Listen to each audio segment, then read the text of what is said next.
Justice Suresh, Mrs. Bibin, and Mr. Farooq Parker, and ladies and gentlemen. It's quite an appropriate topic that we are discussing today in this assembly.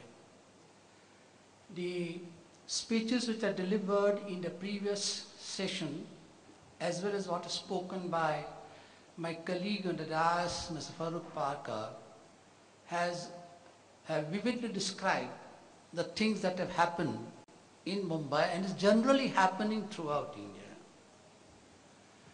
I need not repeat what has been said over there. So far as Bombay is concerned, Mumbai, I think I must say Mumbai, otherwise I may face another agitation tomorrow. So far as Mumbai is concerned, then it was known as Bombay in 1992. There are certain observations made by the Supreme Court Judge, Justice H.S. Bedi, in a case which is reported in 2008-9 SCC, and the name of the case is Harendra Sarkar vs. State of Assam. It's a very interesting case, and it also shows as to how our judiciary works. If Mr. Dayal may pay little attention instead of going to sleep just now. So he has said, he has reviewed all the commissions of the inquiry reports submitted by the different commissions of inquiry from time to time, from 1969 onwards, and he has culled out that what are the general findings of all the commissions of report in paragraph 14 of his judgment. And we will see that is great perspicacity. He has written, and I'll just read down 6 principles that he has evolved from the several reports that he has reviewed in his judgment.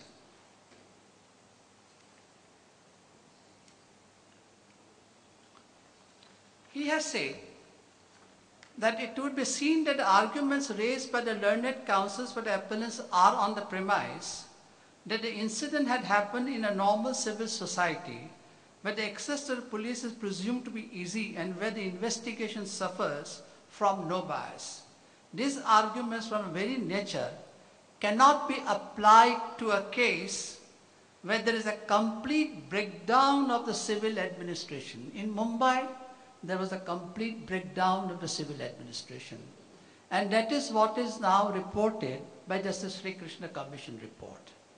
In Mumbai, there was not merely a connivance of the police to the incidents of violence that occurred, but a complete complicity of the police and the State Department in the things that happened. When the events were happening, there was a complicity of the police administration into it. And after it was all over, it is the complicity of the political establishment as well as the bureaucracy in protecting and covering up the incidents. Then on further he says that from the reports that have been quoted above, several broad principles are discernible. Number 1, that the police officers deliberately make no attempt to prevent the collection of crowds. It happened in Mumbai. No attempts were made to control the Mahartis. No attempts were made to control or to book the people who delivered hate speeches. No prosecution was made in respect of those who had written the hate articles. I need not name the papers in which those hate articles were published. Second, that the hatred attempts are made to protect the life and property of the minority community. I need not comment further. Those who lived during those times know about it as to what happened. That in rounding up those people participating in the riots, the victims rather than assailants are largely picked up. Very often my friend here, Mr. Mapkar, described about it. What happened in Hari Masjid case, the culprit, the perpetrators were the police. It is a crime committed by the police against the people. And our laws are totally inadequate to deal with such situation. Our laws, the IPC is based on the assumption that the state needs protection from the people. on the basic theory that a crime is an offense against the state. And who commits this offense? People who commit the offense. Now the way in which the communal riots take place, the communal riots, the communal violence takes place, the pogroms takes place, it is with the complicity of the police or complicity of the state or the connivance of the state. And to deal with such a situation where the state is an offender, supposing state was not an abstract entity, but it was a living individual, would they not be guilty of abetment? Would not guilty of the conspiracy? They would be. So we need, there is a totally inadequacy of the laws to deal with such situations. And that is very graphically pointed out by my friend Mr. Mapkar, that when the unjustified firing takes place in masjid on people who have peaceably assembled to pray, totally without any arms, the one inspector of police, that is a Kapse, comes and orders firing on the people who are the inmates in the masjid, and he also shifts the scene of offense from inside masjid to outside masjid. And when all these things are brought on record by the Commission of Inquiry, what happens thereafter? The complete cover-up option by the police itself. Because what happens here again, the inadequacy of our investigating procedure and our criminal procedure code. Because the people who are supposed to have committed the crime, they are themselves the investigator of the crime. So in such events, what we need, and need very urgently, a special investigating agency is independent of the police, independent of the state control, independent of the political influence, which unfortunately we do not have, including CBI we do not have. And therefore we need that kind of protection. That happened even in Mumbai in respect of the Suleiman Usman Bakery unjustified firing. 8 persons died inside the masjid, inside the bakery. Who were they? Were they history sheeters? Were they people with any kind of a criminal record? The answer is no, and that we asked these questions repeatedly during the course of investigation. Did they have any kind of, they were history sheeters? Any record of the crimes being committed by them? Answer was negative. Then why did you kill them? Then what happens is this, that 8 persons are killed in a particular, I will not go into the graphic description of that particular bakery, because it takes a lot of time to do that, but it is all given in the report. Then it was just like a invading army going into the castle and trying to kill everybody. That is the type of situation. And the reason? That we had the report that somebody is hiding in the bakery with the AK-7 guns, and that they are trying to hide, and these people are protecting. Ultimately, the end of the inquiry, it was found out that they could not apprehend that alleged culprit who was supposed to have the AK-47 gun. Where did he disappear? He jumped out and ran away. So this is how the whole investigation takes place. If there was really a person who was a terrorist and hiding inside the masjid, it was the duty of the police to apprehend him. They said, we could not apprehend him, but you have brave enough to kill 8 innocent people who were either the daily wage earners in the bakery, or they were the inmates of the students of the adjoining madrasa. Certainly, it's completely, जैसे कि सड़ा हुआ बड़ा इंतजाम है हमारे पास. So here we need that. Here again is a cover-up operation. Then what happens? Secondly, what, as the Justice Bedi says in his report, that whenever the prosecution takes place, the perpetrators are not arrested, but the guilty are booked. And who are booked? In 1943, FIR that is lodged in Suleiman Usman Bakery's case, the very people who are injured in the police firing and those who are inside the bakery, they have been shown as rioters along with 670 others. The bakery can hardly accommodate 20 to 30 persons at a time, but 70 others as rioters who were attacking police. And police had to fire in self-defense.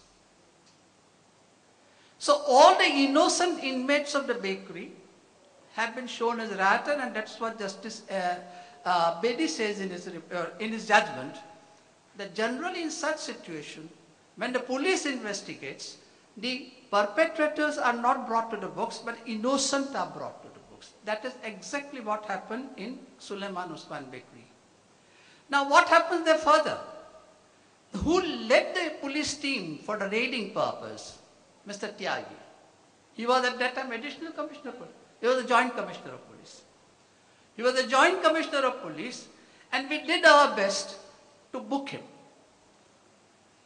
And there again, the complete cover-up operation by the prosecution agencies, that when he applied for the bail, his bail was not opposed. And then when he was discharged, state government did not go into appeal. Ultimately, somebody who was a victim had to go in appeal. We had to fight the case for him. And Mr. Dayal, unfortunately in Bombay, there are some advocates who do render public services. Bombay is not bereft of that kind of lawyers in Bombay. Perhaps your experience in Delhi may be different. So don't tar the entire lawyers community with the same tar. Please don't do that again. So then you see what happens thereafter, that then ultimately you see that it is the Mr. Tyagi, the only defense Tyagi has, that I asked my policeman to go and break open the doors of the bakery, go in and use minimum force. Then what did he do? I stood outside on the footpath. He takes no responsibility. Now he is the leader of the team. If his team has exceeded what is permitted under the law, should there be no command or superior responsibility? And that is what we are agitating. Perhaps we may discuss sometime, some other time. And that is what we are agitating, that the proposed bill, the communal violence bill, we want to have the principle of the command responsibility. So that we do not want the conviction against those poor constables. I call them poor constables who merely carry out the orders. But also the person who leads the team, who commands the team, is responsible for it. And this principle, if it is accepted in the proposed legislation, will equally apply to the political leaders. Because then the netas cannot claim that I was not even present at the site, as Mr. Modi always claims, I was never at the site when the crimes occurred. Or Mr. Bal Thakare claimed that I was not present anywhere where the Shiv Sainiks were doing the dance of death that's on the streets of Deedhan, Bombay, now Mumbai. But if there is a command responsibility, you are responsible for your direct actions. And that is what Gandhiji accepted. Gandhiji accepted in his that Chauri Chaura incident. And he delivered a beautiful speech in the court of law. When the prosecutor said that, Mr. Gandhi, I hold you responsible for affecting the disaffection against the government established by law. He said, yes, I plead guilty. It is my duty to do so, and I have done it. And I must take the responsibility for my action. Even if some of my followers have gone and indulged into violence and burnt a particular police chowki, which has resulted into the death of some police constable, I am responsible, I plead guilty.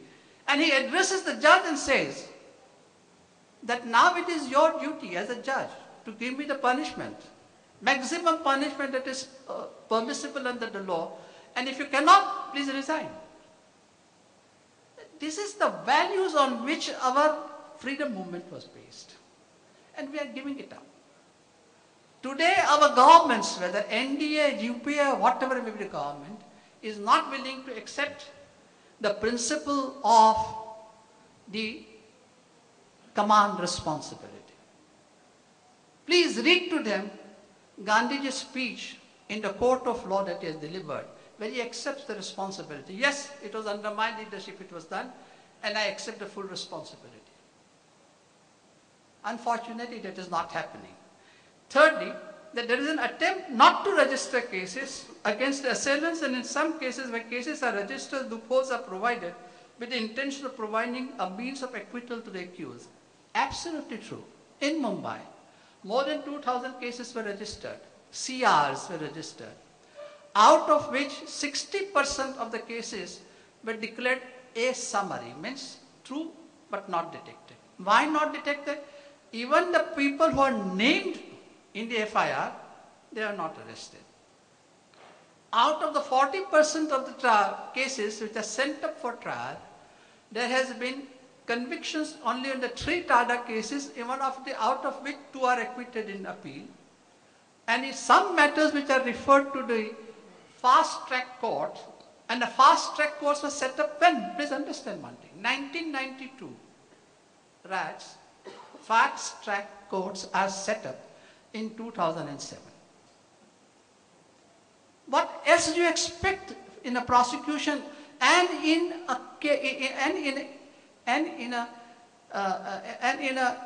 cases relating to the riots or the communal carnage, that there is no proper investigation, no proper witnesses brought before the court, with the result there's practically 0 rate of conviction.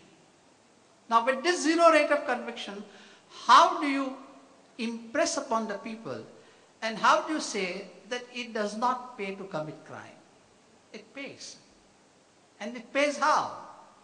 BJP Shiv Sena wins the election in 1995. And same thing happens in Gujarat. It pays. It gives a great political mileage, great political dividend to Mr. Narendra Modi, and he wins the election in a thumping way in Gujarat. And he repeats his performance years after years. Because the guilt complex is not there. When you say that now you forget about it, they try to remove the guilt complex from us. And that way, incidentally, I refer to one of the questions that were referred to the earlier panel, that what happens to the fast track courts. Now, if you don't set up the fast track court within a reasonable time and give them a time limit to dispose of the cases, it is no use. Secondly, that you must have, there is, what is pointed out by my friend Mr. John Dayal in a speech is very much true, that at the lower level of the judiciary, even at the high court level, there is a communal bias. And let me put it very frankly, that even the Supreme Court has to warm up to some of the human rights issues. And they have not. Unfortunately, the judgment that I am reading from Mr. H.S. Bedi is overruled by the larger bench. He spoke the truth. Someday let his dissenting voice become the voice of the majority. I'll take one more moment. I'll just read this forward. And another thing, that the investigation is unsatisfactory and tardy, and no attempt is made to follow up the complaints made against the assailants. And finally, that evidence produced in court is often deliberately distorted so as to ensure an acquittal. All the 6 things have happened in Mumbai, and this judgment was written in 2008. Unfortunately, that has not become the rule of decision of the Supreme Court so far, because in a subsequent judgment, this judgment has been overruled. But nonetheless, it remains a dissenting voice of the Supreme Court. And it is not very unusual, or it has happened very often in the matters of in the history of the judicial precedents, that the dissenting voices, the powerful dissent, in times to come becomes the voice of conscience of the court. Am I right, Justice? It happens. It has happened with Justice Frankfurter, the great judge. And let us hope and pray that that happens to the voice of Justice Bedi, what he has done in the Supreme Court case. And lastly, sir, we have to now make it our problem. That is where the civil society's responsibility comes in. That let our criminal law, which is inadequate, be in line with the juristic thinkings of, in the field of the international criminal law. We are very much lagging behind, and we have to see to it that it is brought in line with that. With these words, I think I must now say. Thank you.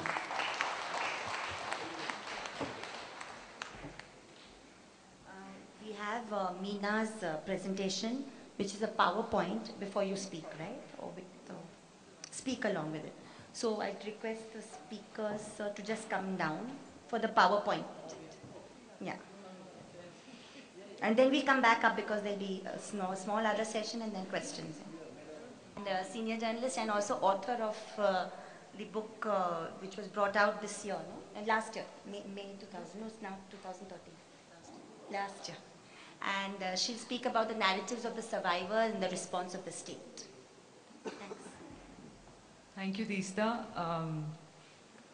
And thanks to this whole month-long program to bring back memories of the riots of 19... I know PowerPoint presentations are quite pointless, but I just wanted to use it more as a memory tracker for myself. And also briefly to talk about this whole aspect of ensuring justice, which Justice Muchala and the other speakers before him have touched upon in great detail. Without going into the finer points of each case, I'd like to speak broadly